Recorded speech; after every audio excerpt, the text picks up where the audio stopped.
Ladies and gentlemen, welcome back to El Local Podcast 831. I am your host, Eddie Gonzalez, and this is the season 3 finale. And I have Leanne Carson, aka Lee Balloons, joining me. Hi, Hi, how thank are you you? for having me. Thank you for coming on. And really quick, I want to right off the back showcase what you got here. You are a balloon artist, right? Yes. And so you brought me a little something to show what your art is and what you do. So if you guys could see it right here, we got a little what is this called? It's the Enchanted Rose from Beauty and the Beast. The Enchanted Rose from Beauty and the Beast, and this is what you said you're known for. Yeah, Right every here. every once in a while I have a balloon that fights back, and this one decided to do it just before I got here. It decided to unpop. I didn't twist it in there enough, but yeah, that's what the girls like. And then I Uh, do a dual lightsaber that makes noises. The boys really oh, like that one. that is awesome. Well, this is amazing because this is I could never, put this together myself. I mean, I've tried, you do some classes here and there, and you just buy balloons and for parties and all that, but I could never do this. But this is amazing. That is awesome. So you are a balloon artist. You do a lot of events and parties and Yeah, whatnot, right? I'm actually branching out to doing also like theme decors Okay. and towers and arches Yeah. too. But yeah, for the most part, my main passion is the balloon designs. The I, balloon I design. love putting smiles on faces, Yeah. and so that's my main passion. Yeah. So when I came across you, you were at this event in Capitola. I thought it was like a food truck kind of Yeah, Saturday. I'm actually gonna be there tomorrow too. Oh, awesome! And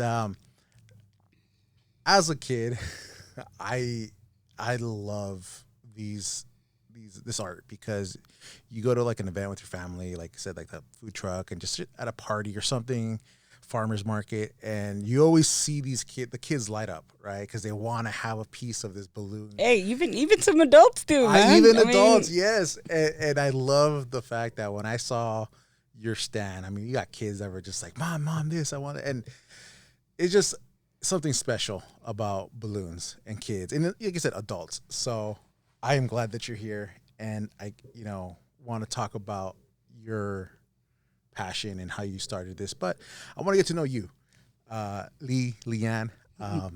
So give me a little rundown of who you are, where you're from. well, to be honest, I'm originally from the East Coast. Okay. I'm from Poughkeepsie, New York. But I moved out here when I was around 8, going on 9, around there Okay. with my family. We traveled across country. I am one of 4.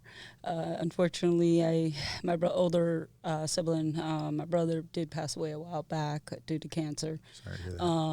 and some challenges in his life. Hmm. That was a tough one, but I still got 2 younger sisters. They're twins. My family still lives here. My parents. I originally was going to be a welder, Hmm. but that kind of changed for me due to circumstances. Yeah. So it was an unexpected surprise, to be honest. And I'm glad. I'm actually really grateful for Hmm. what my life has turned out. I originally had everything lined up right out of high school, had college lined up, had work lined up. I was about ready to dive into welding, become a welder and all that, and then unfortunately I had an accident, which kind of changed changed my Trajectory. future. Yeah. Yeah, Yeah. the trajectory of my future. So I had to kind of figure that out and kind of overcome that challenge. And once I did, I did some stuff here and there, and then what I finally came upon was caregiving. I started Okay. caregiving. That's kind of like my primary job. Okay. And I started that about 13 years ago. And so I still got my very first client that I started taking care of. Oh wow, nice. Yeah, it's kind of cool. And then a couple years down the road, or actually about a year, a little over a year down the road, met another client who changed my life and actually that's how I got into balloons. Oh, that's awesome. Yeah, That is awesome. yeah, his mom, I started helping her take care of him back in 2014. 2014. Yeah, Okay. and he's special needs. He's a Okay. wonderful young gentleman. He also has a seizure condition. So, we try to find things to do with him. Mhm. And during the pandemic, we were, just trying to find stuff to do. And, I saw the little party kit together, that they have at like balloon party stores and stuff. Yeah. And she saw me eyeballing, and she's like, "Do you want me to get it? Do you want me to get it?" I'm like, "You know what? Okay, go ahead. I will try it." So then I was messing around for a little bit with just the basic stuff. Yeah. And he loves Little Mermaid. Like, Ariel is his favorite. And so I was like, all right, you know what? Let me go on to YouTube, see if I can, figure it out. So it became an obsession after that. Okay. My boy, and I call him my boy now, he loves balloons. Like, I mean, he will do everything with them, sleep with them. I mean, I sometimes with my family gatherings, he'll go and decide to grab the balloon. I'm like, dude, it's not your birthday, but they're really chill about it. And so that's how I got into it. And he loves it because I'll start making like new designs, and his bed will be bed will be like completely covered, and so he loves it. I actually took him in full time a few years back, due to circumstances. Yeah. So his mom got diagnosed with cancer, and so I took him in.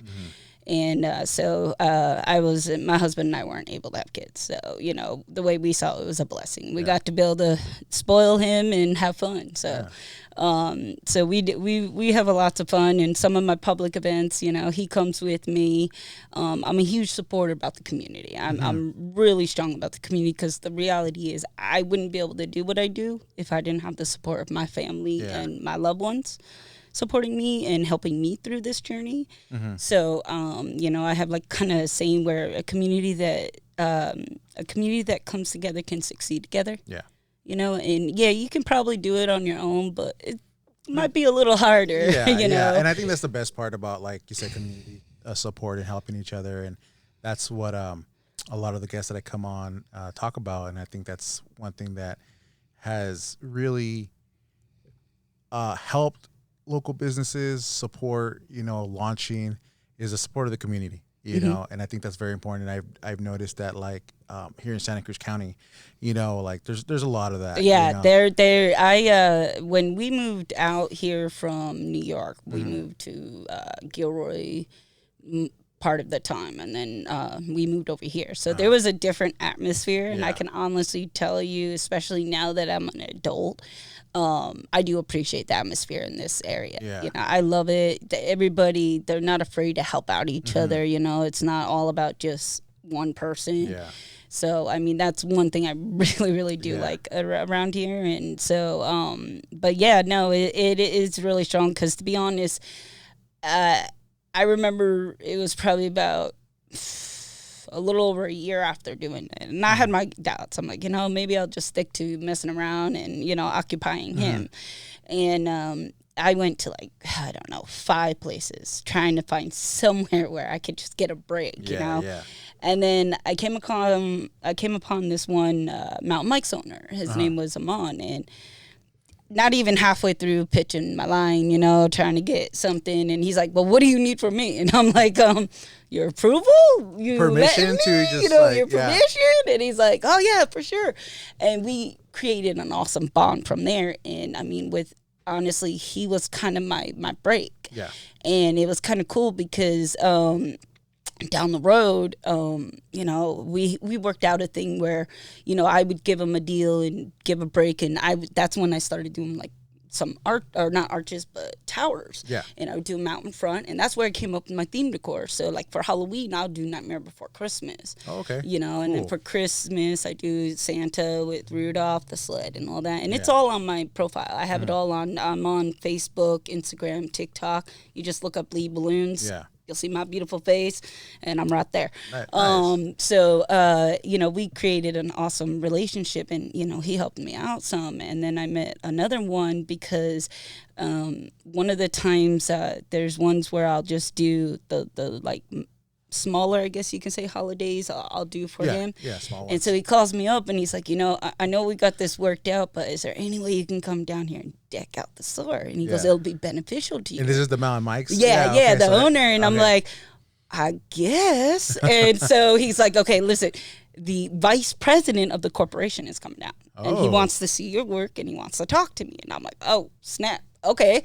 And so I went and went down there, decked it all out. It was freaking awesome. I mean, he loved it. He took pictures. It was him and a couple other people. I wound up connecting with the sales rep for that area. Yeah. They connected me with a few other Mountain Mike's owner. And then this is the Mountain Mike's in? It was the owner in Aptos. He just changed Mountain Mike's now. So he's actually over the hill now. Okay. But I also now do work with the Scotts Valley Mountain Mike's, and he's wonderful too. I mean, like, he's gotten me so much business, and it's funny because every time I go there, he's like, okay, you need to go over here, and you need to bring your balloons over here. And he's part of a club that helps support like the schools and stuff, and they do fundraisers. Yeah.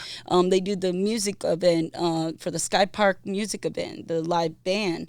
And so he does that, and like they were part of the 4th of July parade, and I did the Old Sam. And he goes, "Can I take one of these to put on?" And he sent me pictures, and they just like had it like right there. Yeah. So it's awesome. Again, it comes to the community, and so I had a lot of support and help with Mountain Mike's, and then I just find ways to give it back. Yeah. So awesome. I do I'll do a handful of public events throughout the year, and what I do is I'll do them for donations, just tips, just to cover my balloons, my gas, even some of my food I spend, the money I spend on my food there, and my time I give back to the community, because without the community, without business, without their support, I wouldn't be here. So I like to try to show a little bit of appreciation back. That's awesome. And I kind of want to take it back a little bit back to your start of this, right? So you talked about you're from the East Coast, right? You come over here to Gilroy.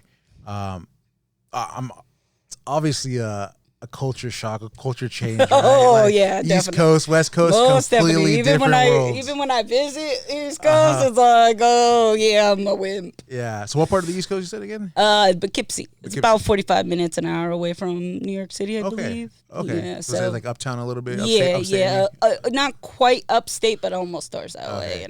So your family moves over. You're kind of growing up in the area, then you move over to Santa Cruz, and the county, Santa Cruz County. I mean, I can see why you fell in love with it, because I mean I had this conversation with everyone from out of the area, even here. It's like we're such in the middle of like everything. We got the beach, we're like 10-15 minutes depending on where you're at. You got the forest, you're about 10-15 minutes, so you have options, right? And then plus being, especially here in Santa Cruz County, Watsonville, Santa Cruz, I mean, 45 minutes you're over the hill, Silicon Valley. Maybe like half an hour, another 45 minutes, you're like in Monterey, right? And if you want to go up to the city, well, maybe an hour and a half or so. That's just, I guess, this is what we pay out here, right? Oh yeah, most definitely. And I mean, and I go all over. I mean, man, I go to Salinas, I go to Monterey, I go to, I can actually officially say I went as far as Texas. So, like, hey, if they want to pay, I will do it, Yeah. So, okay, so you travel then. So yeah. If they pay for the fly fare and the obviously my services, I got a timeshare, so I can deal with, a place. And I'll make a couple days, like actually a 3-day out of it, so I get a little vacation time, and so I like it. Get a different atmosphere too, because it is a different atmosphere down there. Oh no, I've even been to Arizona, and oh man. Yeah. So you travel a little bit. A little bit. I've only been doing this for 3 years. 3 years. Technically. So, I'm still getting out there, still getting, I still got my goals and, my dreams that I want to do with my business. So. There we go. And you know what? So you said during the pandemic, you're trying to like figure it out, right? Trying to find something. I mean, you know what? It seems like a lot of these conversations and why I love the community support, and especially more post-pandemic, is because everyone started something, right? Everyone got their hands into something, like the podcast. Like, I messed around with it, and because of these, I tell people the pandemic, it was a rough time, but it was a lot also for a lot of people blessing in disguise, because while everyone was locked in, right? What do I do? Well, a lot of people did stuff. Mm-hmm. And out of that came a lot of businesses, a lot of, food prop-ups, like different other ideas, alternative ideas to what we're normally used to. Yes. Yeah. And so because of that, talk about that time where you're trying to figure out what to do. Oh, God. Right? Because we all have our story. Well, to straight off, okay, for everybody, it wasn't an easy time. No. Okay, so put that on the table and then add on somebody who is special needs and, is used to going out. And with people like that, and who are autistic, and they want routine. They like routine. And so when their routine gets interrupted, they don't like that. Yeah, yes. So, it was a matter of trying to find things to occupy him and create new routines with him. And so that was my number one goal, because unfortunately his mother got diagnosed with cancer around after the pandemic, shortly after. So, that was around the time that I started taking on more responsibility, trying to do things. And sorry. She just passed away last month. She fought long and hard. So it's still a little fresh. So, Sorry to hear that. But, her and I were just trying to find things to do and to, occupy him, and if they're not occupied, sometimes they like to stir up their own fun. And so it was a challenging time, especially for somebody like that, being so used to just, their routine, their friends, hanging out, doing things. And I mean, it was great though. I mean, we found other ways around it. We did these Zoom gatherings. Yes, and, yes. I'm a huge support of a lot of the disabled stuff. There's a nonprofit organization called Shared Adventures, and I do a lot of things with them. And I love them. They are wonderful. They make it easier for anybody of any disabled level to be able to do stuff, to kayak, to do whale watching, to do anything. They make it doable for them and easier. I too, I work in special education. And so I started 2012, 13. And so I saw that and I learned that. I learned that a lot during my time, how children and just anyone with autism, special needs that routine. Right? Yeah, they do. And it was hard during that time because I remember we had to do distance learning. And I mean, I was hearing stories from everyone. Imagine, I can imagine that. And those that know, you're sitting in front of the screen. These kids are some of them don't even want to look at the screen. They don't want to look at the screen, or they're just addicted to the screen because they don't want to go on YouTube or whatever. Yes, he's the opposite. He did not really fully absorb unless it was like certain activities, especially music. Yeah. So music is where you can really get him to open up. He loves music, especially the Beatles. And so those times, but there was other days it's just yeah. So talk to me about why you're heavily involved with people and kids with special needs and how you got into that. Well, to be honest with you, I guess it would probably have to convert back to my family. My mom is a foster kid. She was left on a doorstep at a very young age. I forget, I think it was around 5 months old. So she never really had actual family. And I mean, she got taken in by a gentleman who had adopted other kids, but at the time of his life, he was already almost at the retiring stage, and so he was older, and so watching the challenges, and then her telling me how strong it is to have a community bond, to have that support.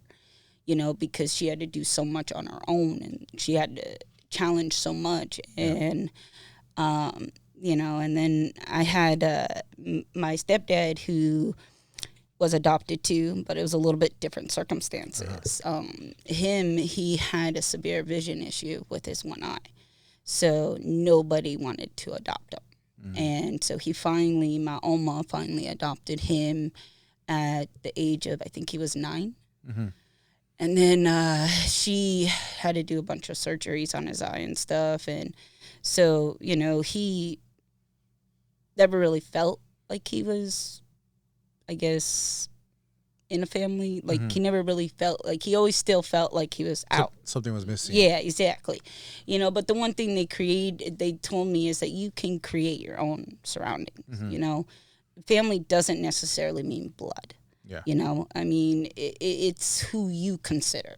You know, it's who shows up there for you. It's who will support you in what you do. And then also my Oma. It wasn't easy with her when she moved in with us. And I tried to be diplomatic, but she went through the Holocaust. So it was not an easy thing. She's Romanian, but she moved to Germany when she was 19. So when the whole Nazi thing happened, she had to deal with it, and she had to run from them, and it was not an easy task for her. And some of the stories that I finally was able to find out about and stuff, you know, so it makes me appreciate life. You know, especially with my accident. So back in 2002, I was walking across a crosswalk, and a truck came and struck the side of my body. Oh, wow. And I twisted and tumbled down the side of the truck. And it was a challenging time. And I mean, I afterwards, you know, I realized how grateful I was, because I could have been in a coma. I could have been paralyzed. You know, I mean, I do deal with some challenges, but I've learned to find coping mechanisms to help with it. And so, you know, I've had a couple eye-opening moments from the time I was younger. And so it's just made me realize, you know, one, I want to have goals. I want to achieve things. I want to be able to do things and provide for the people I care about. Yeah. But at the same time as wanting to achieve those goals and wanting to get out there, I also want to make sure I'm appreciating what I have. Yeah. Because you never know how long it's going to be.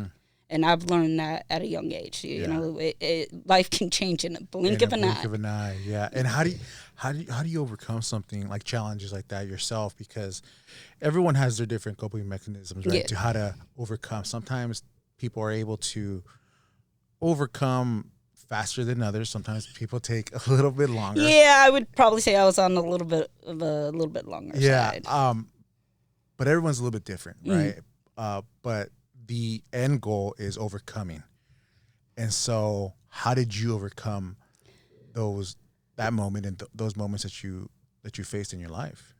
To be honest, at the time, just like most people, you don't really see it until after the matter. Yeah.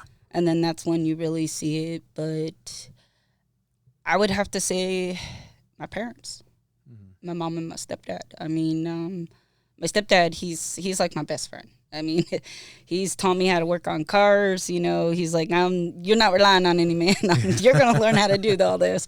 You know, and I love it. I mean, we've done everything, rebuilt engines, fuel pumps, you name it. We've done it. And so thinking back on it now, I would have to say it would be that. And that's one thing I am knowing now I'm grateful for, because, you know, I still have some friends who don't have that strong, like, community and connection with their family, you know, and so sometimes I, you know, with my close friends, I try to be there for them for that, you know. You see the need, right? Yeah, exactly. You see the need because of how you grew up. Yeah. Yeah, and is that difficult for people to accept? To be honest, not many people know about it. Granted, more are going to know about it after this broadcast. But I am not really a social person. Like, I do love to communicate and connect with people, connect with the community. But you got to get to know me for a minute before, you know. Yeah. I couldn't tell. I feel like you're so outgoing and you're such a, you know, like I couldn't tell that you're not, that you're shy. I'm shy with certain things. Let's put it that way, you know. But the ones that know me well enough, that know what I've been through, some of them say they admire me and they look up to me, and I was like, you know, dude, it's no different than the average person. You know, everybody knows what they know, what they go by on what they experience, what they witness. And that's how I see it. I don't compare myself to anybody else because, like you said, everybody overcomes things differently. They go through different things. You can't expect one person who's been through something completely different than you to understand what you've gone through.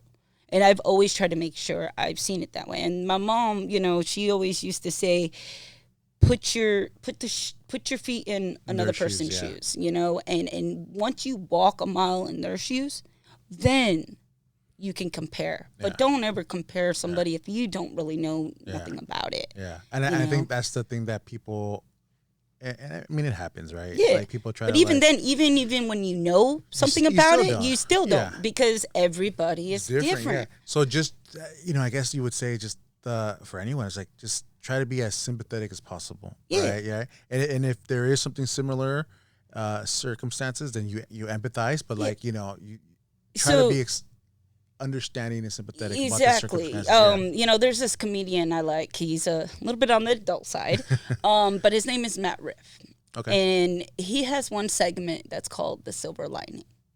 And I truly relate to it. And it was when he finally opened up about picking on people that had disabled issues. And he goes, you know, when I started doing it, I took somebody who I was messing around with to the side, and you know, I asked him to bring him back, and he got to meet and greet with him and everything. And he goes, you know, I want to be honest, how do you feel about me doing that? He goes, to be honest, man, I appreciate you including me instead of excluding me. You know, and so it's just, I just try to see the silver lining. You know, and try to like think of that there are other people that are out there with a lot more challenges and a lot more a lot more challenges and strengths. Thank you. I have a pronunciation problem sometimes, and so I just try to think of that. But it's also I don't know if you ever heard of the movie Pay It Forward. I have not. Well, check it out. Okay. It's from, I believe, if I remember correctly, the mid-90s. Mid-90s, okay. It's about a little boy, and it's basically just about appreciating what you have and giving it forward. And so I try to make sure I have my few things that I make sure I pay it for. Even if it's just the littlest thing.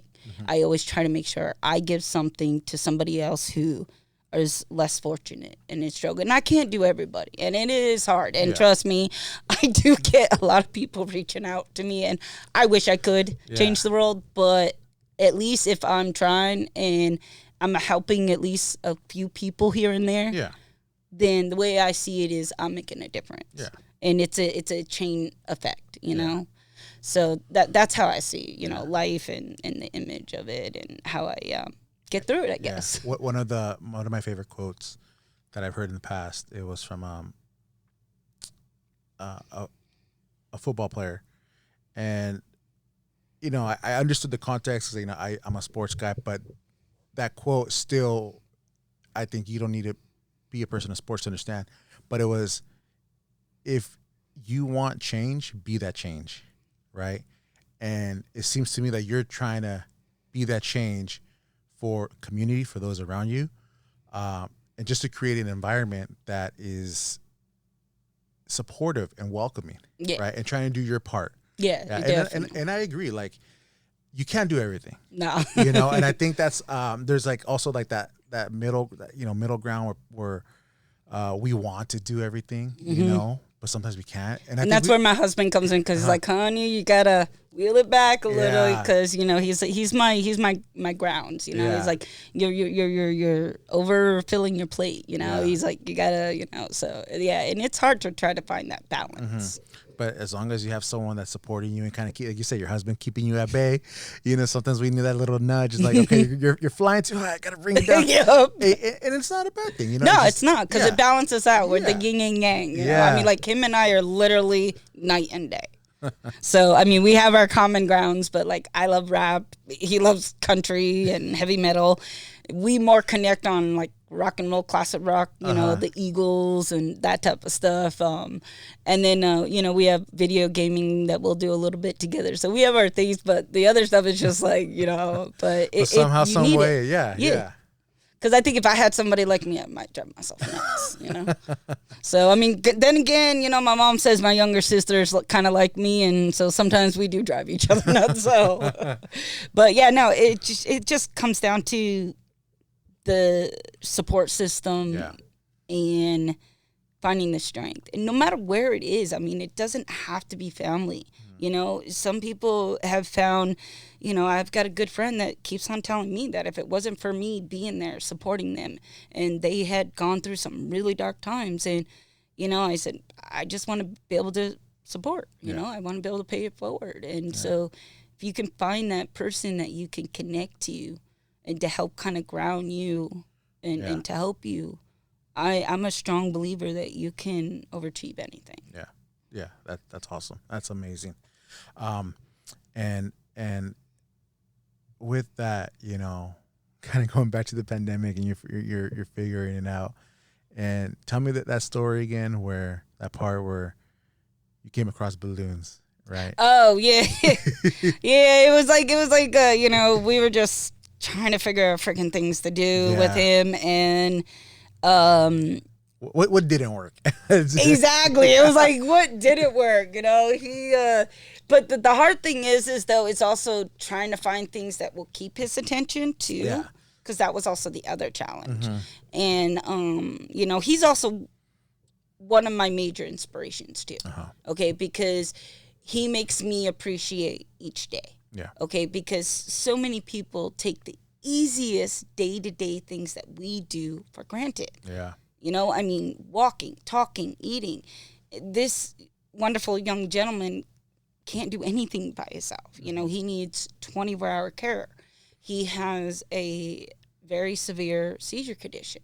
He has, on average, 3 seizures a day easily, depending on what's going on. And so it's made me admire my life and his and appreciate it. And so I just try to do what I can for him, and so we do bubbles. We even did bubbles in the house when it was raining outside, we're not going to tell certain people that, and I don't have to worry about it because he's not going to be watching this, but, we try to find activities that would work, and, and we were doing a little shopping, and, once he came to me, I would bring him down during the week to spend time with his mom.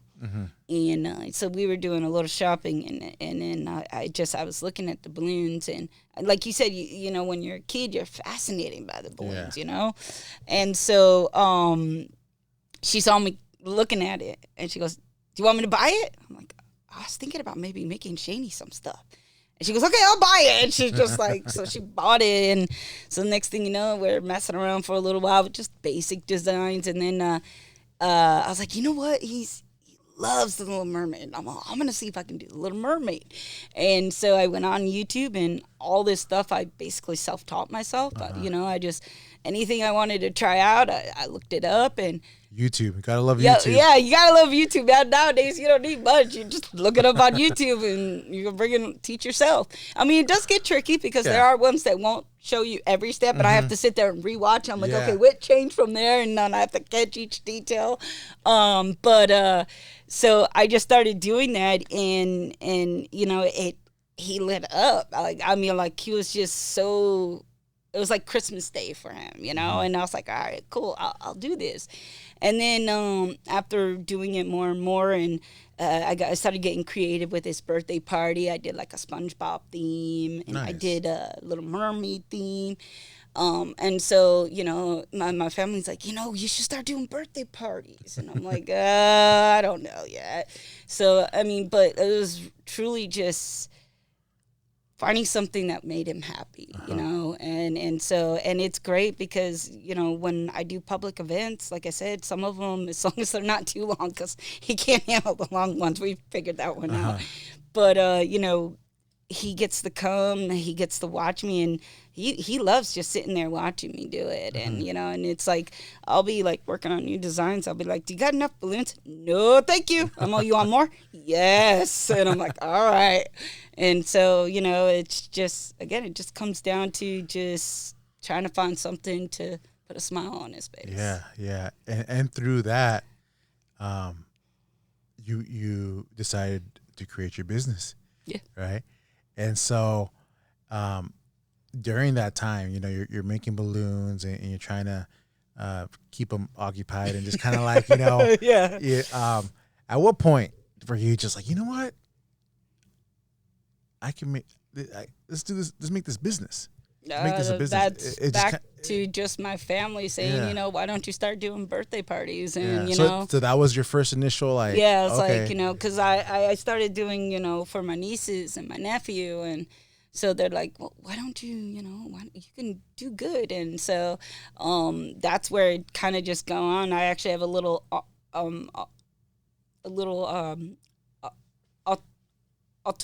entrepreneur. Entrepreneur. Yeah, it's my niece. Both of my nieces help me out, but one is, she's like, she really likes it, so she's trying to learn it because, you know, she's like, well, once I'm of age that I can start working, I can take the events that you don't need Yeah. or that you can't do, and I'm like, yeah, you can make your own money when I can't do it. So, you know, I was like, you know what, why not? And I enjoyed it, honestly. You know, I mean, it's kind of hard to explain. Like, for example, I remember I was at a building, my boy's mom's building, and I was walking out, and this was kind of like one of my like moments where I knew what I was doing, I was in the right spot. And I remember walking out, and this kid, I'm hearing Lee on the top of their lungs, and I'm looking around like, what is going on?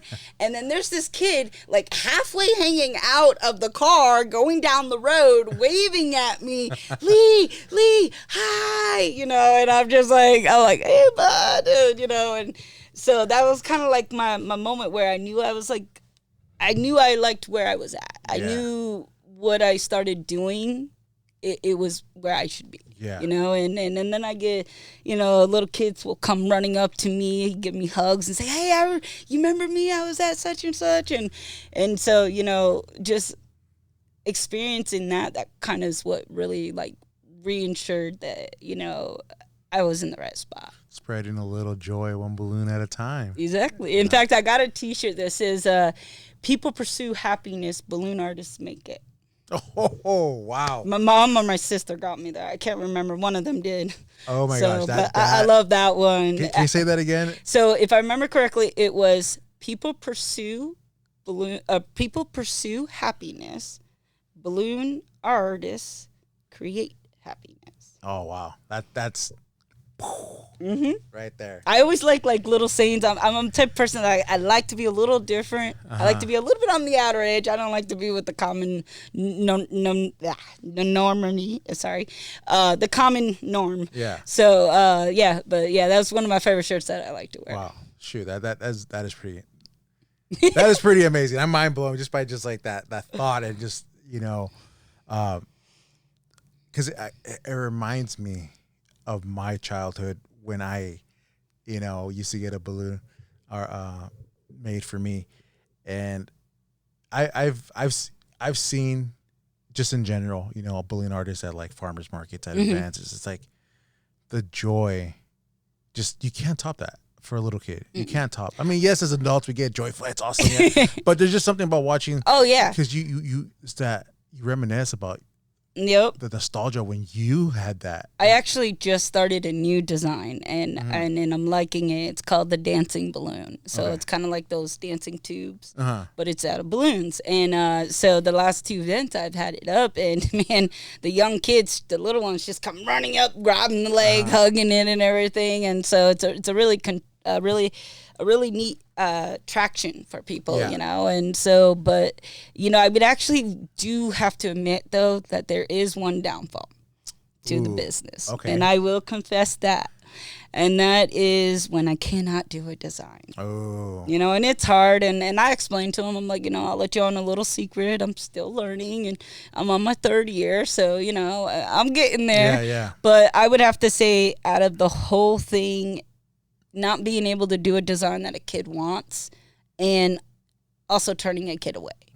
Because, I mean, some of my events, they get so out of hand that, like, I literally have to cut my line. Like, I do the Winter Wonderland down in Santa Cruz on the wharf. Yeah. And I have to cut that line off about 45 minutes before it's over, or else I'm there an hour after. Yeah. You know, and I hate that, you know, because I there's not much I can do. Yeah. You know, and I've tried to come up with ways to kind of soften that, which is one way is that when it's a big event, I have to limit myself what balloons to do. Because as I Yeah. explained to the kids, for math purposes, if I'm doing 5 minutes a kid, that's only 12 kids an hour. And I've got a lot more than that Yep, in yep. line. So you want to limit yourself to about a minute, 2 minutes. And so what I do is to help kind of guide them in that area is that I will put a bunch of balloons out on Yeah. my 10 for the kids to choose from. And then at the end, once I get done and I have the stragglers, I'll give those out to try to, you know, ease the blow a little. Yeah, yeah. But that is the hardest is, you know, having to turn away the kids. You know, it's just like, I wish I could just sit there and do the, you know, it I all actually day. have this balloon and I haven't blown it up yet. It came with one of my kits and it says just one more balloon.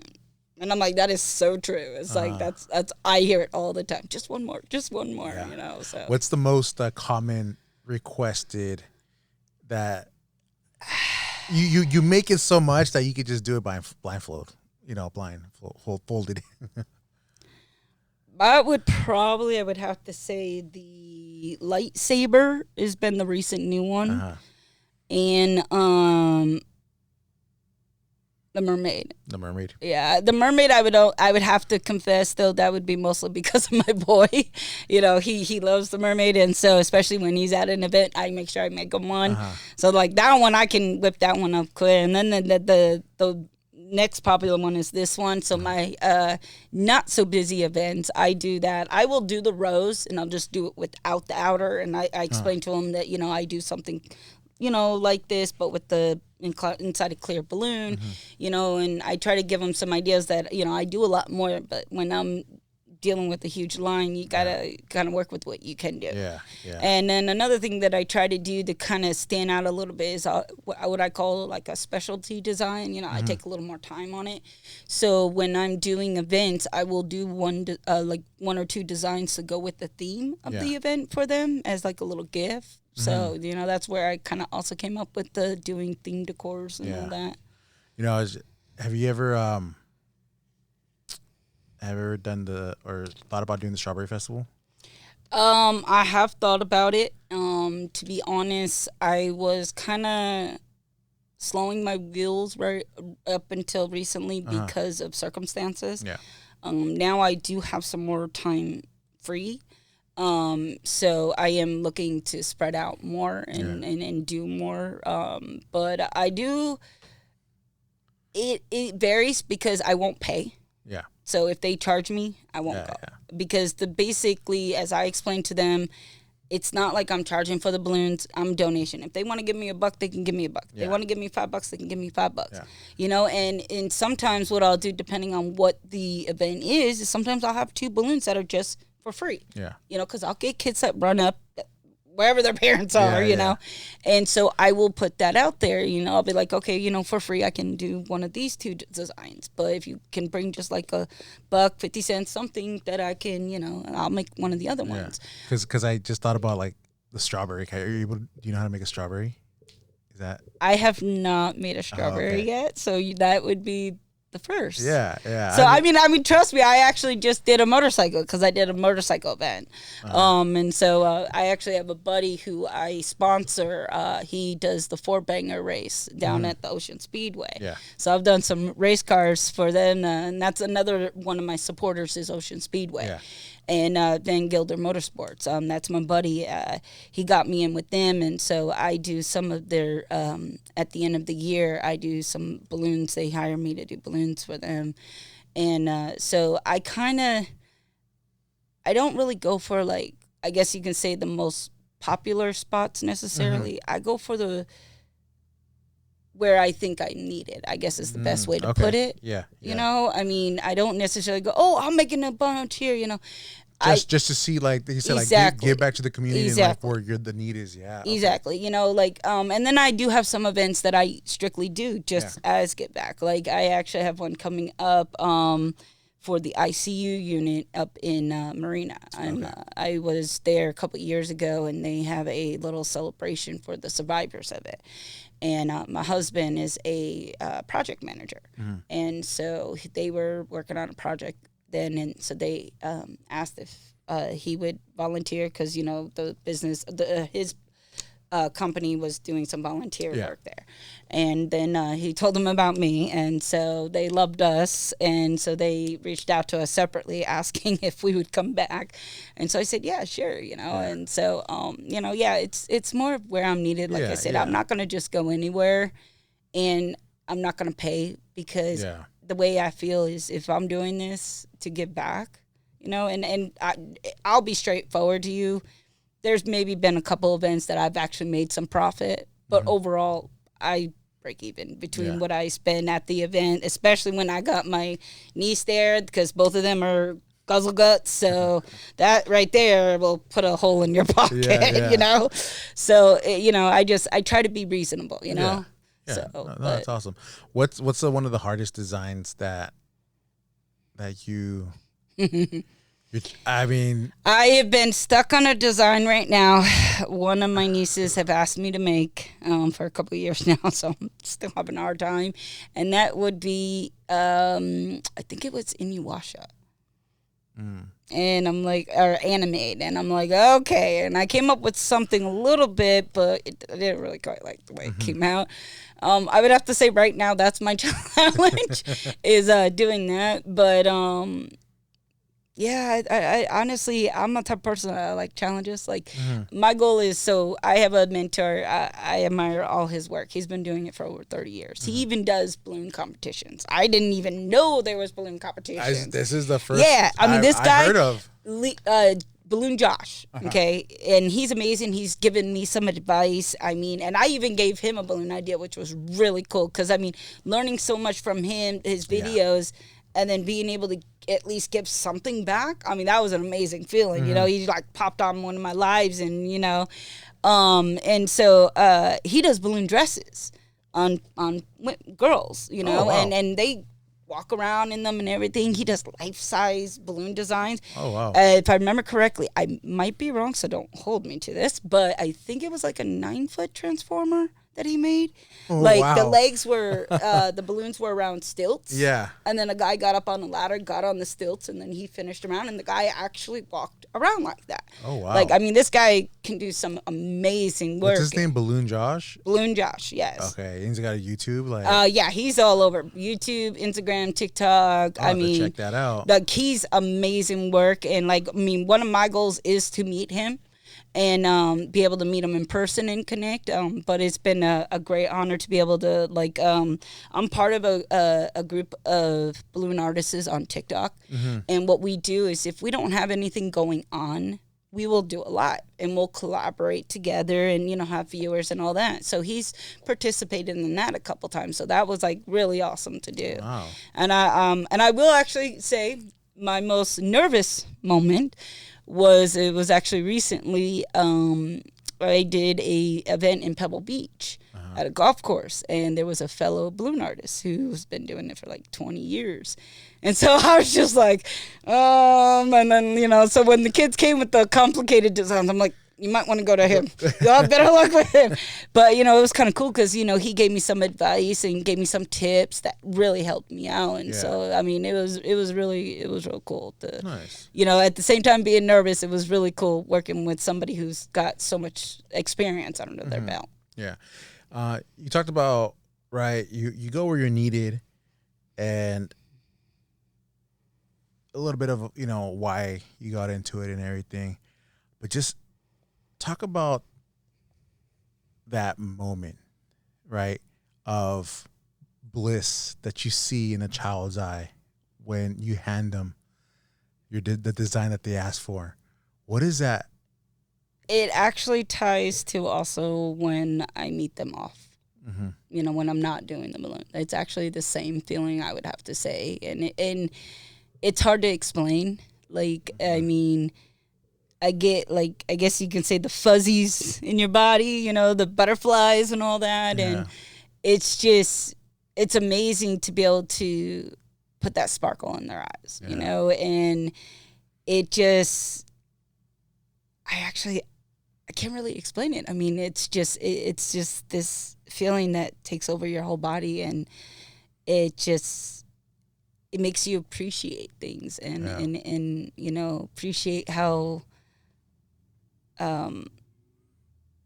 wonderful things can be with just the easiest thing. You know, you don't have to take much. You know, it doesn't take much effort to even do a pirate sword. I mean, I had a kid go, "Can you just blow me up a balloon?" And he was happy. He just wanted the balloon blown up, and he was happy. He went running around, and it made his day. And so, I mean, moments like that, it was just like you just get this feeling over your whole body. And I would, like I said, it would have to tie with also being when they come up to me afterwards too.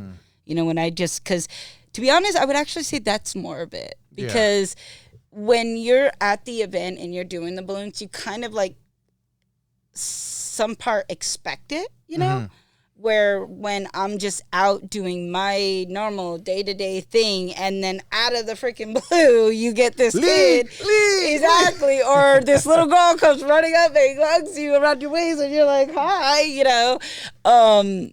That I would actually say that's the bigger, because it's unexpected. And, you know, and that's, like I told you, that when that happened to me, that's when I knew that I was in the right spot, you know, because of that feeling, that happiness of being able to put a smile on somebody's face. And, you know, it's not even just kids.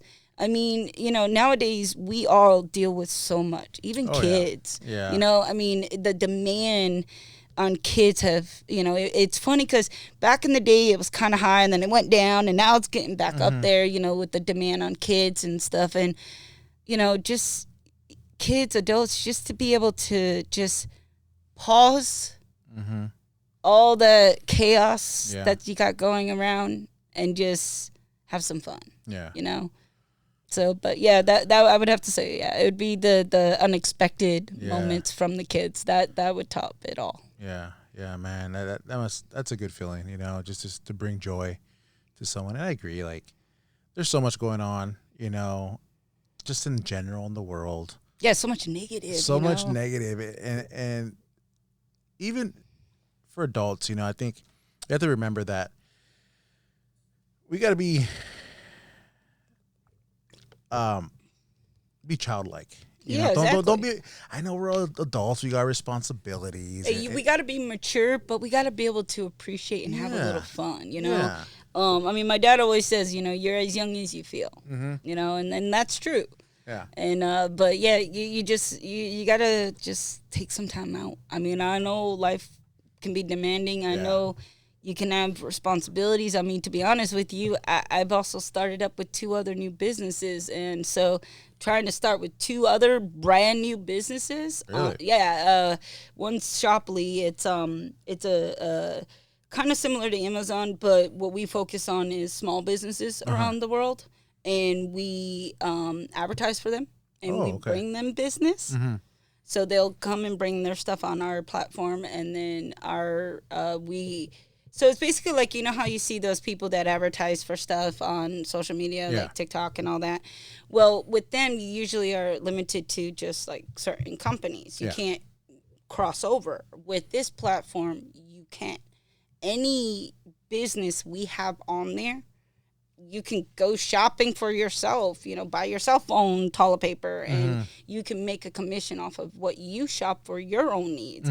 At the same time, you can also advertise it out to everybody else to come and shop and get a commission off of them. And it's a way to kind of try to bring more power back to the little people. Yeah. You know, so that's one thing that's also drawn me, another community thing.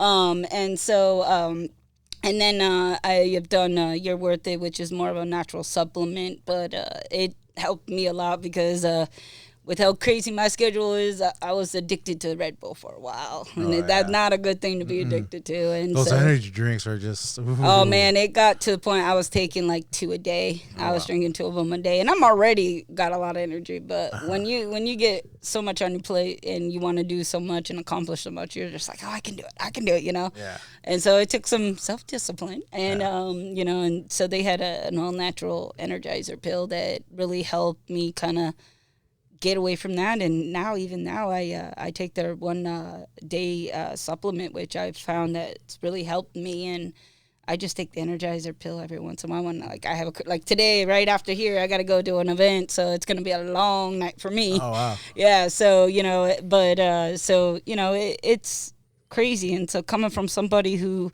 juggles a lot, you know, personal life, business, wanting to achieve my goals and my careers, you definitely got to take those moments because it's important. Yeah.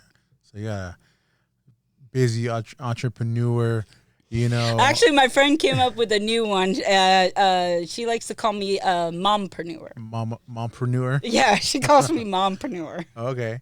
Make sure you coin that right there. Yeah, exactly. Make some shirts, you know, some stickers, and for all the moms out there, you know, your mom coin that right away. Well, seriously, I mean, man, we're already got one business raising a kid, you know? I mean, right, straight up being a parent, that's one of the most difficult jobs. I don't care what you say, okay? Because that's a job that nobody can be prepared for. Doesn't matter how much training you get, you know? It's all hands-on. Exactly. It's different every day, I bet. It is, and especially if you have a large family. I've one of 4, and then I have other family members that, you know, are from larger, and I've seen like one family, each kid be completely different, you know, and they were all raised the same way practically, you know. So, but yeah, I've just learned to appreciate the small stuff, you know. I got some friends who have kids and just single one kid, and they're a handful, and then I think about those parents who are like multiple kids. I mean, my dad, single parent, you know, 3 boys, you know, at a young age, and then one of them, you know, being special needs too, like, woo. But see, then again, that converts back to the whole thing of what you go through and what you experience. I mean, you can only know and understand by what you experience and what you see, you know, and that's what it comes down to. And so, I mean, like I tell my mom every day, I mean, she gives me credit because, I mean, as much as he's an awesome young man, he, as I like to say, once in a while will have ants in his pants, and he keeps me on my toes, you know. And I tell her, I said, I don't know how the hell you did it with 4 kids. I don't. I can barely handle it. I do not know, you know. And then I remember I used to give her so much BS about the names. I'm pretty sure you probably went through where the mom's like, Chris, John, dog, whoever the hell you are, get over here, you know. And now I do it too, and I don't even have as many kids. And I'm like, I'm sorry, Mom. I even called my poor boy the dog's name, you know. And I'm like, okay, who the heck am I talking to, you know? And so I definitely get proud. I mean, it's a lot of work. Yeah. I mean, I don't have kids myself, but to the friends that do, and you know, my dad, you know, I was like, gosh, like, you know, I don't understand because I'm not a parent, but like, I'm like, I got some sense, you know. But then I also look at my friends, and some of them are single parents. Like, dude, like, I see that appreciation of like my dad, and then I'm understanding 100%, you know. Because I know what that's like, you know, seeing my dad, and it's like, okay, you know, try to be as supportive as possible. Like, oh, you can't hang out. That's cool. I get it. But yeah, I get that. What was that like when you became a parent? That was a complete change. I mean, to be honest with you, from helping in helping her and then taking on the responsibility completely. I mean, let alone being a parent is it's not an easy task. So to be a parent of somebody with that much with that much, not that much, but needs the care, it does put a level of strain. And I mean, I have some experience with it because I've been around caregiving all my life. It's in my family. My mom did it, from the time I was a little girl. I can remember the gentleman that took my mom in, she took care of him. I mean, when my stepdad met my mom had me, my older brother, and her bedridden father. And so, it was, I mean, to be honest, even now, I still, because, it's like the current circumstances with his mom passing. I don't know what's right or wrong, and I go and look for advice, and I try to take as much advice in, and then I try to go by what I see out of him, because the reality is it's a matter of watching how he responds. And it's that, am I doing the right thing? I mean, I helped my sisters, I mean, my family is a very close-knit family. Yeah. So, I was always there. My niece and her mom and her father was in a really bad car accident. It was a life or death. They had to use the jaw claws to open it, and it was not an easy situation for us, And so even though I was there helping, and, my family, my sisters, my parents, they always say I'm like a second, mom to them, because I care for them. I would be there. I mean, when she was in the hospital in a coma, I was taking turns with my father because they were in the hospital. So my dad and I were taking turns, doing overnights. But when I took Shane on full time, it was like second guessing every move, like right now with his mom, I try to be straightforward, and I'm hoping that's the right way to go, especially because the gentleman that I still take care of, that I started 13 years ago, he lives right next door. That's actually how I met them, because they live at a disabled apartment complex. Yeah. And so, when we would go over there the first 2 weeks to 3 weeks, he would stop at the door. And I would just sit there and explain to him that she's not here anymore and that she's in heaven with Chloe and Chewy, which is my other dogs that he got to spend some time with, watching over us. And I don't know how much he absorbs it, and so I just hope that I'm doing the best I can and that I am guiding him the best way I can.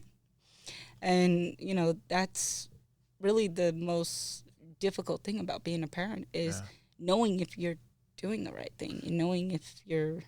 Yeah. One of the things that my dad taught me growing up, and just even still as an adult, parents me up, and he tells me, when you're trying to do the right thing, when you're shooting and trying to do right, you can never go wrong. And I take that to heart, and that's my, advice to you. I know I'm not a parent, and just to anyone in general, just with anything, like when you're trying to do something out of the from your heart, you're not perfect. No one's perfect, but as long as you're trying, that's all that matters. That's all you can do. You cannot go wrong when you're trying your best. Yeah, no doubt. I agree. And again, it just comes down to just trying to experience with what they're, or not experiencing, but understanding what they're experiencing and they're going through. And you know, and sometimes people, when we get older, we lose track of when we were young. Yeah. You know, when we were kids and the crazy stuff we did, you know, because we weren't perfect when we were kids. My husband likes to say that I was an angel compared to him. He was a little more of a rebel than I was. But you know, it's just best you can do. I mean, and that's like with anything. Like you said, I mean, you can't expect anything to just be perfect, especially overnight. Yeah, no. You know, I mean, you know, that's one thing people always tell me, like, how did you get so good at balloon practice? Yeah. You know, perfect makes perfect, and it does. And, you know, one thing I can say, though, is that I've also had my downs, even besides the welding. I mean, I was going to be a real estate agent. I've got severe dyslexic, and I passed the schooling and everything, but when it came to the state exam, I had a hard time. Yeah. But I can officially say, you know what? I did it. I tried. And I went for the exam, like, I think it was 4 times. So it wasn't like I did it once and gave up. Yeah. So I can at least say, okay, I attempted, which it benefits me. My husband and I own our own house, so it does benefit me some. Yeah. But I feel that if you can at least say you try something, then at least you can say you try it. Because if you don't try it, how do you know what's going to turn out? Yeah. You know?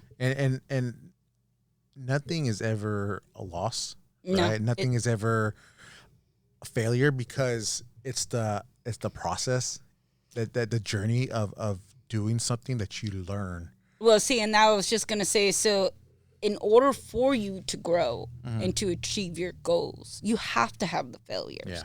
You know, and then it's kind of funny because I have a few mentors, and I was talking to my one mentor today about this. And, you know, we were talking about how the people that constantly are like up there win, and the people that are constantly at the bottom and struggling, and the people who have fluctuated between the two. And I said, in my opinion, you need to have that fluctuation. Yeah. You need to have that real roller coaster, because how are you going to know to appreciate what you got that's good if you haven't had that struggle? Yeah. How are you going to know what you have that's good if you haven't went through that struggle? Yeah. You know, and that's how I see it. I mean, I watched the struggle my parents went through, and it makes me appreciate what I have. And so I'm a very strong believer, if you don't experience it, you take it for granted. Yeah. You know, you got to be able to experience both sides of the coin to really, truly know the difference. Yeah. And kind of going, you know, I have to mention, like, I also work in special education. And so I've worked with kids on the spectrum. Right. It's such a big spectrum. There's different levels and everything. And I've been in it for 13 years, you know, and I can honestly say that I'm not the same person I was when I first started. I'm completely different. And even the struggle within the field, because you experience a lot of roller coasters, and you have to learn, right? Yep. With kids, because they learn, everyone's different. I think people get a sometimes a misconception that, you know, all the kids if you're autistic, like, they're the same. No, everyone is different, way different. No, there's ones that can even live on their own and manage a job, and where my boy, he can't do anything, you know, and so it's a very wide spectrum. And I mean, there's even been some famous people from back in the day. I think I remember reading a thing about Albert Einstein having a learning situation, you know, and so it just varies. I mean, I'm ADHD. That's part of the reason why I'm a little bit hyper and energetic, and, you know, I can multitask and handle a few things, you know, and so it's just, it's. And I've learned to, like, in my years, to be patient and, you know. You know, and it's funny because my parents are like, you don't have patience with anybody else, but you have patience with them. And I remember my mom saying, you know, Liam, maybe this was a blessing in disguise. I think this was your calling, because when I was in school, I would volunteer and I would work with the special ed classes and work with them, because I used to get annoyed sometimes with some of the way the people treated them. And back then, I had a severe pronunciation problem. So I got picked on a lot because of my pronunciation. And I was from New York. I had an accent. I still say water. I still say draw. And, you know, my husband loves to draw. He's always getting me on that one. But so I just didn't like it, and so I used to volunteer when I was younger in school, helping out and doing it, and now thinking about it, it just I could not. I mean, my mom was like, "You." I would always hang out with the teachers. I couldn't deal with the kids my age. I was Yeah. just like over it. I did Yeah. not. I didn't have the patience, but I had the patience to deal with them.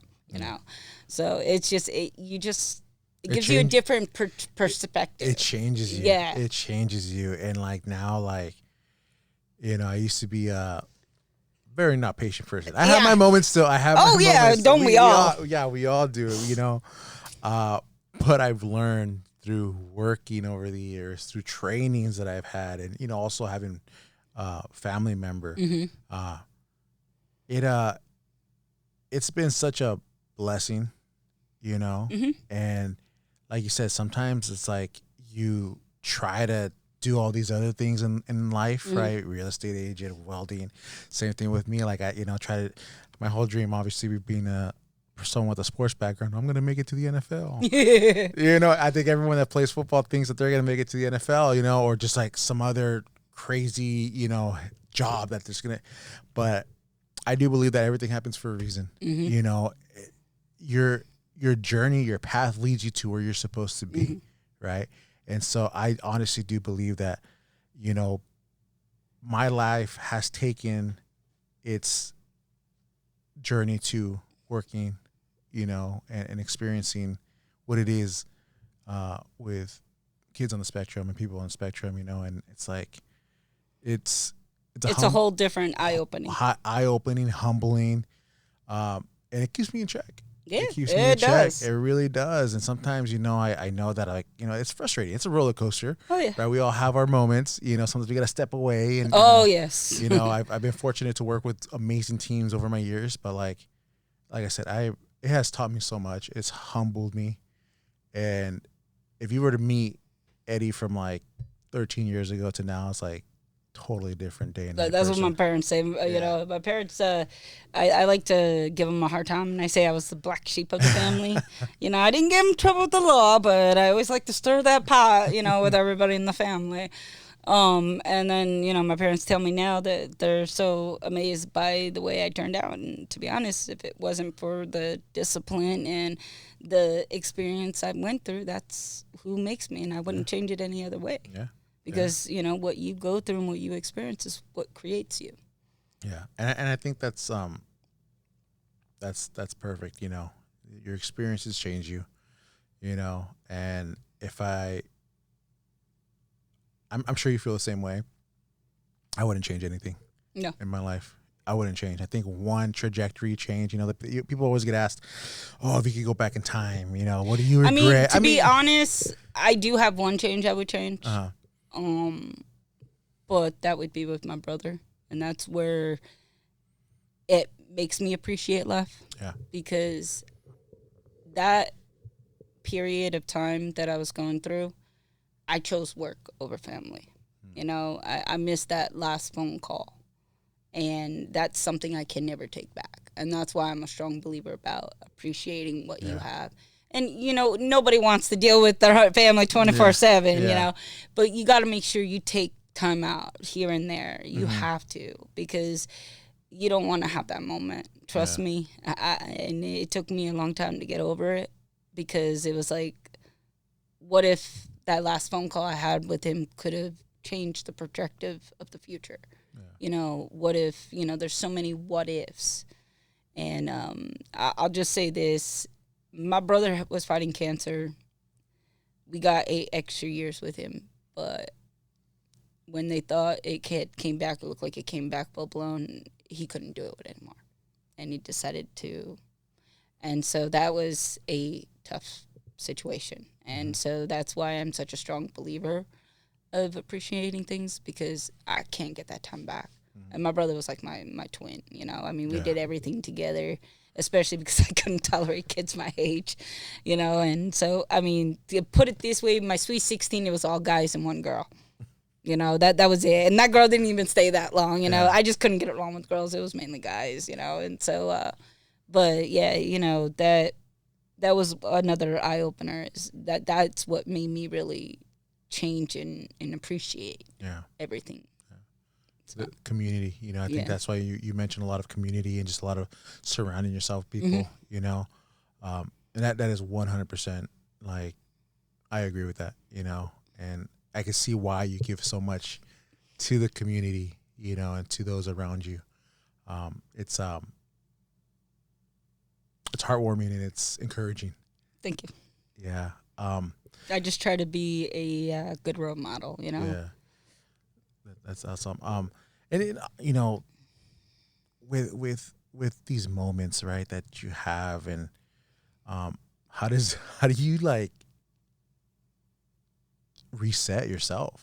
It's kind of funny that you said that, because my mentor kind of said the same thing this morning when we had our meeting, and he's like, it was me and one other, two other people, so it's a 4 group, and my mentor's like, and he even pointed to the other people. He's like, we all have our challenges and our things, and I never really thought about it like this, but now with what he pointed out and you pointed out, he goes, but listening to you, and you're juggling all this, and you're still, doing it, and you're still having to go through these things, and you having to reset. And to be honest, you have to let yourself have a meltdown, okay? You can put that strong face on all you want, but the reality is if you don't let yourself feel and let yourself have that meltdown, it's just going to get harder. You got to let yourself have that meltdown. And don't feel bad about it. The thing is to be able to come out of it, to be stronger. But in order to do that, you have to truly go through everything you're feeling. And what do you mean by that? Because so, like, for example, I remember after my brother died, I had some times where, like, I just went somewhere and I was in my car and I was in the middle of nowhere, like, nobody around me. And I remember just screaming and yelling on the top of my lungs, just letting it out, And then another huge supporter for me was music. Music has always been, I'm a strong believer about music helping you through stuff, because it's helped me through a lot of stuff. And so music is also another one. I'll just sit there and put music on and go into my own zone. And then another thing that my mentor's been working with me is meditation, which is a little challenging for somebody who has ADHD. I get to 5-minute mark. So he's like, well, hey, that's accomplishment. Yeah. And but it just comes down to letting it out. If it's crying, if it's having to talk to a certain person, if it's having to do something to feel like you've completed that, okay? It's just comes down to whatever it is that you need. And the only person that's going to know that is you. It doesn't matter who you talk to. It doesn't matter how many professionals you talk to. It comes down to you. Yeah. You need to take the time, sit there, and think. And look at yourself. Feel the feels. Exactly. And don't be shy on it. Okay? And then you need to know when it's time that you got to try to break out. Yeah. And that's the hardest part is, and I know some people that couldn't break out of it. And it's not an easy thing. Yeah. But I feel that if those people also kind of still hide it, I don't feel like they fully faced it. To example, my brother's situation. And so you need to face it. You need to let it out, because all it's going to do is make it harder for you. It's not going to affect anybody else. Yeah. And we live in a time where emotion is shown as weakness. People think, oh, you're emotional, it's weakness. You got, and I get it, right? Like, and I get it in the sense that you have to, at some point, break through it, right? I totally understand that. But I think there's like this misconception and this. Yeah, they feel like they can't. They can't let it out. Exactly, and that's what I mean. Yeah. You have to. You have to let it out. Okay, it doesn't. what society is. I mean, I've always been one that's like, I'm sorry, I don't care. Yeah. You know, I mean, you want to go jump off a cliff, go jump off a cliff. I don't care. You go and have fun with that. You know, but it's a matter of, you know, don't get me wrong. In some cases, you do need a little tough love at a certain point. Oh, yeah. Yeah. But you also need to go through it. Yeah. And again, it just comes down to truly feeling it and letting it out, no matter what the circumstances. If it's you want to climb a mountain, whatever it is, you need to know what that is and let it out. Yeah. And I'm a strong believer that if you do, and you have, like I talked earlier, if you have that ground, you know, and for me, it's my family, you know, especially my parents. And then my husband, you know, we've been together. I've known him since the early 2000s. We were friends for a while before we dated. His mom was actually a regular customer at my job. My parents owned a Subway when we moved here to Santa Cruz. And so she always came in, and he was that annoying one. The customer? Yes. You know, that would always pick on you and give you a hard time. And, oh, God, yeah, he used to drive me nuts. And he still does. You think I would learn, but no. But, you know, it just... Again, it just comes back to knowing everything you're going through. Yeah. And if you press it down and you hide it, it's not going to help. And, you know, and there's been times where my husband has really helped me, and especially having somebody else in a different view. Because, put it this way, if you're always communicating and always talking to somebody that is exactly like you, how are you going to understand anything else? Yeah. You know, how are you going to, you know, and that's where I explain to my husband, because my husband has a different view on things than I do, you know, and he is giving, but he's also guarded, you know, and it's due to his experience too. And again, it's comes down to how you experience and how you come out of the experiences. But the way I tell him, though, is, like I said, again, with the pay it forward. You know, it could be the littlest thing, you know, and that's how I see it. You know, he's with Shane, my boy. So it's funny when you like say a parent, because in his eyes, he doesn't see me as a mom. So he actually flat out told his mom that I was his girlfriend. Yeah. So, you know, we'll hang out and stuff, and I'm fine with it. My husband's fine with it. And that's, again, it comes back to the support, you know. My husband could have been difficult about it, you know. Well, why is he, or whatever, you know. And then it comes to also experiencing. Yeah. Okay. He has a brother who has some mental challenges, so he has a idea, you know.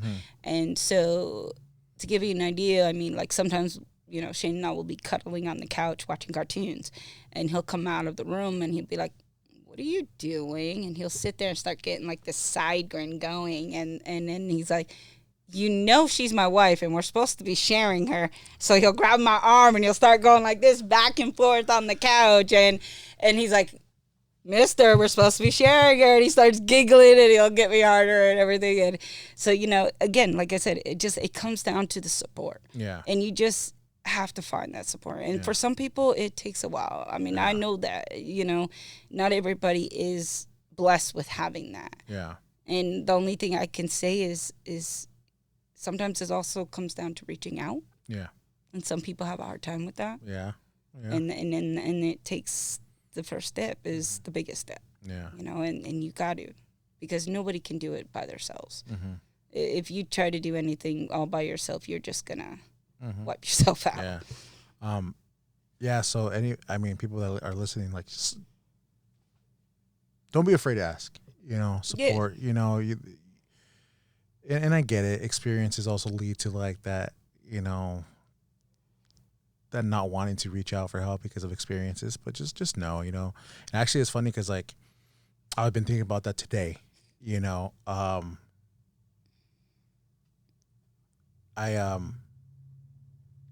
had an experience today. I got some news today, and you know, just about life. You know, it's just life in general. And it's funny because like a couple of days prior, like I was just thinking about this, and I I was gonna post a video. I might do that, on my social media, but just to kind of like speak to people who are watching. Um, whatever it is that you're going through, it it will pass, right? Yeah. It will pass. There is always light at the end of that tunnel. Yes, most definitely. There always is, and sometimes there's gonna be moments where It doesn't seem like it doesn't seem like it, and it feels like quicksand, like you're drowning and sinking. But there is light at the end of the tunnel, and there is help. And again, it comes back to seeing that silver lining. Yeah. And it's hard when you're going through it at the time. And like you said, if you need to reach out, because sometimes when you reach out to somebody unexpected, it can create an awesome relationship and a whole new future. And so again, it comes down to knowing your feelings, getting through the challenges, and finding that support, regardless where you find it. It doesn't matter. Yeah. It's a matter of just having that support and stability.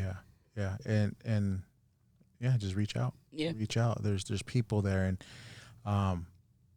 I pride myself as well as trying to be there for people. So if anyone, like, I got friends, I got family, hey, that's why I say that's why God gave me 2 ears and 1 mouth, And my mentor says, okay, God gave you 2 ears and 1 mouth. To hear, not to talk as much. Exactly. Or no, to listen twice as much. And and I was just like, okay, because I'm definitely a talker. So. Yeah. So no, I totally get that. But to be honest, I mean, like, and it's weird because I'm not a person that talks about my personal stuff. Like, I mean, if you go to my social media, and I'll put some stuff here and there, but I'm not one that really opens up. It's just who I am. Yeah. And I'm getting better at it. Yeah. And that was one of the reasons why I decided to take this and come on to this broadcast, because my mentors, he tells me, Lee, you got to look at it this way. Okay, you talking about what you're going through is a form of letting support, go, but not letting go. Uh-huh. You're a image for somebody else. You're a light for somebody else, an example. Yeah, where somebody else could be going through the same exact stuff and doesn't know if they can do it, but yet they come across and see what you're going through and what you're doing and how you're handling it. And that shows them positivity. And so that's what he tells me is, you need to get your story out there, because what you do, it can be positive and reinforcement for the ones that are having it hard and that are having difficulties. And again, I'm telling straight to you guys that if you guys are having difficulty, man, you guys can reach out to me. I have no problems with that at all. And so, it's just about, again, just that connection and communicating. Yeah.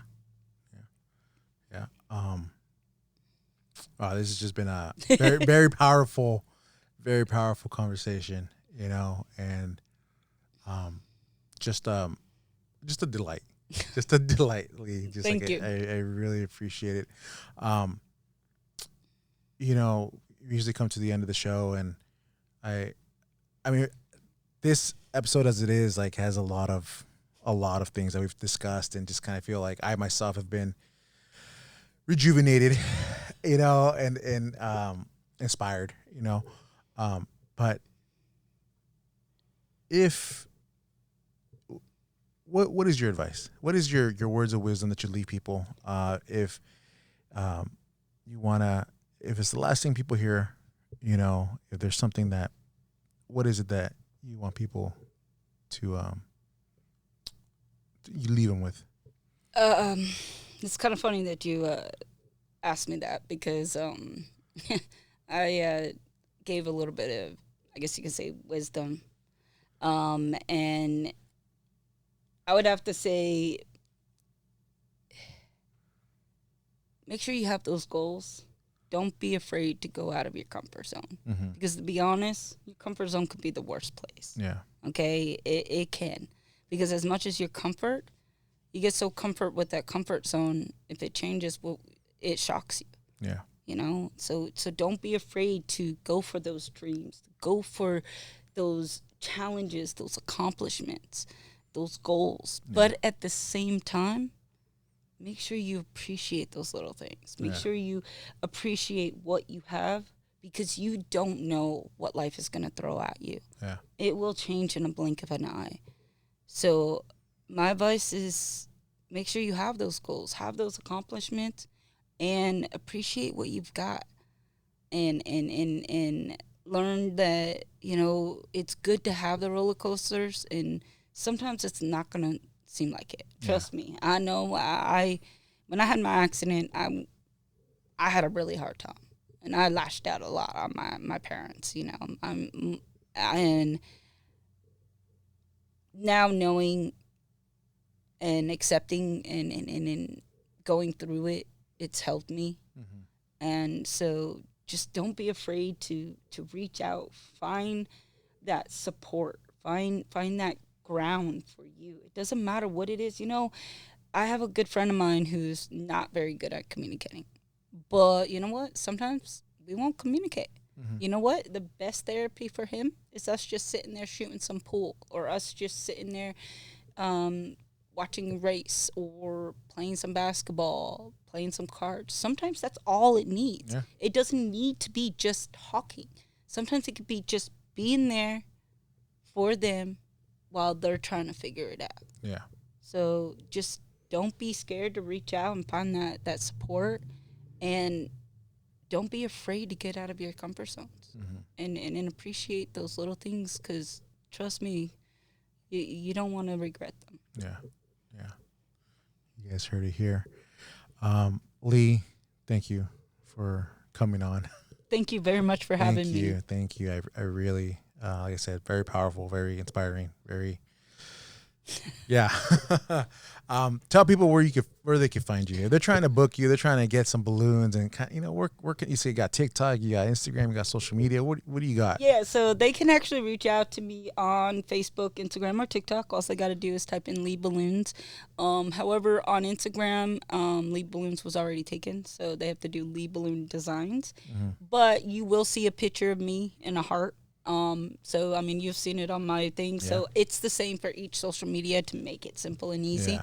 So they can reach out to me there. And then I also keep a lot of my public events. I try to keep my social media updated, so that way they can come also check me out in person and see me. Like I said, I go all over. My public events, they usually vary to mostly Scotts Valley to Watsonville. Yeah. So, but yeah, they can reach out to me on Facebook, Instagram, or TikTok. Just type in Lee Balloons. They'll see my beautiful face.